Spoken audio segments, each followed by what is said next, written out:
Democrats getting the celebrity treatment. Photographer Annie Leibovitz reportedly spotted at the White House press briefing yesterday to shoot Press Secretary Jen Psaki for an upcoming magazine profile.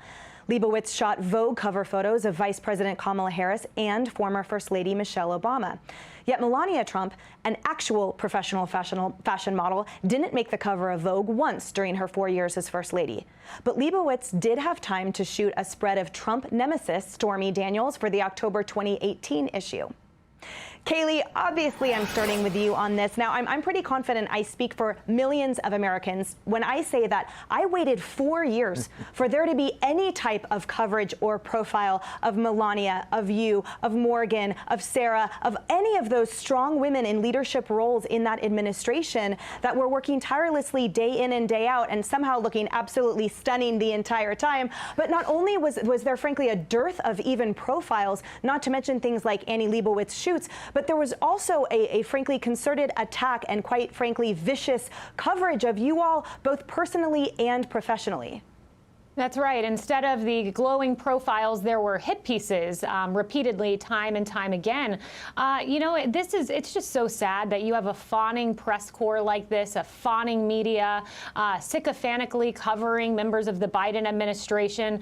They asked Jen Psaki yesterday about Joe Biden's cat. I mean, it's incredible, the kinds of questions that they ask. The Washingtonian wrote a piece saying the problem, the awkward feeling of rooting for the White House press secretary.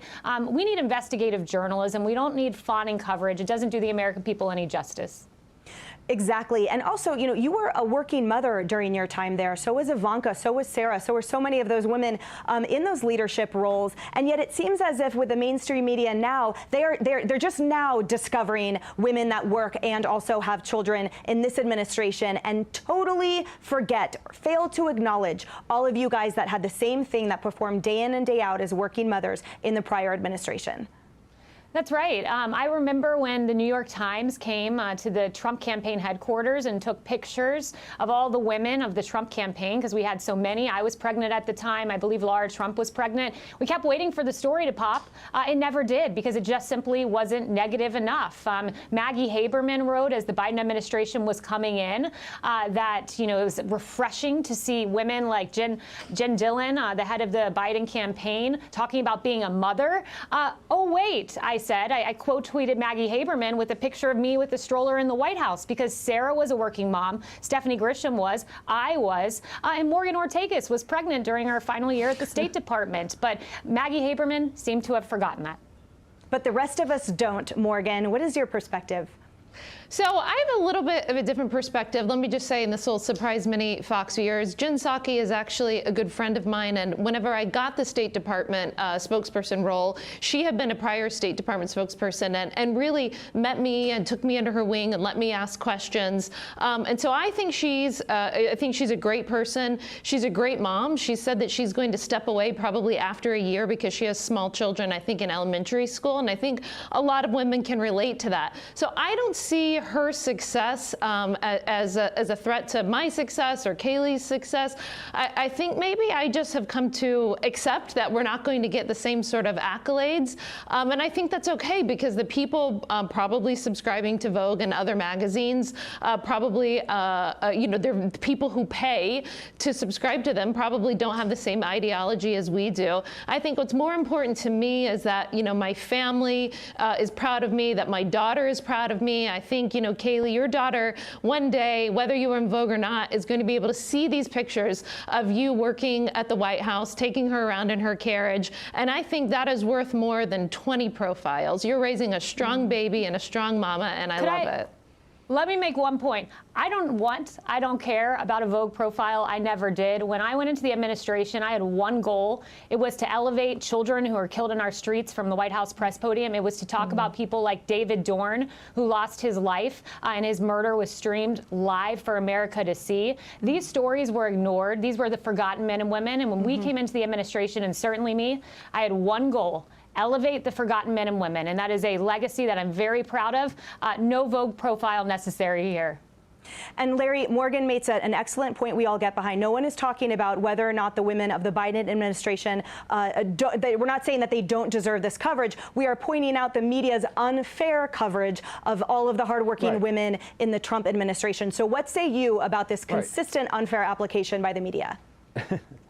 Well, the issue is the double standard, and this is exactly why Fox News was founded and why Fox News does so well. We have a media that, because Donald Trump suggested that the COVID virus might escape from a lab, ignored a virus that has killed now more Americans than died in combat in World War I, World War II, Vietnam, and the Korean War combined. This is a media that harped on hydroxychloroquine because Donald Trump touted it. And now it turns out many experts are now saying that it worked. And one suggests that 100,000 Americans could have been spared had hydroxychloroquine not been demonized like this. This is a media that is undercovering what's going on the border. Fox is covering it, sometimes even live.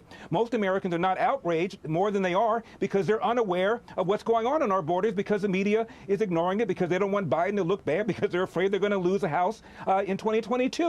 This is what's going on. It is about the double standard, and we've been dealing with it for a very long time, and we're going to have to deal with it for a long time going forward. Right. Julie, we're being told to care about the cats that the Bidens may be getting at the administration house or the White House, not what's going on in the border and all the substantive things we've been talking about. Yeah, I mean, honestly, first of all, we shouldn't be surprised. There is a double standard. This is no surprise. The mainstream media is always going to glow about whatever Democrat is in office. It happened under the Obama administration, and now it's happening under the Biden administration. But I mean, I honestly would rather hear about the cat because whenever they do speak, I love cats. Cats are the best. And I mean, when they do speak, I'm not really sure we're really getting any substantive, information because when they do speak on the border, they really give us nothing. And when they do speak on the economy, they really give us nothing. And then today, the president spoke on jobs, but then look at the economy. So I'll go toward the cat. I love cats. I used to have 2 cats. I was a cat lady, which explains why I was so single through my 20s. I love cats too. It was tough. I can't even put a good bet on that.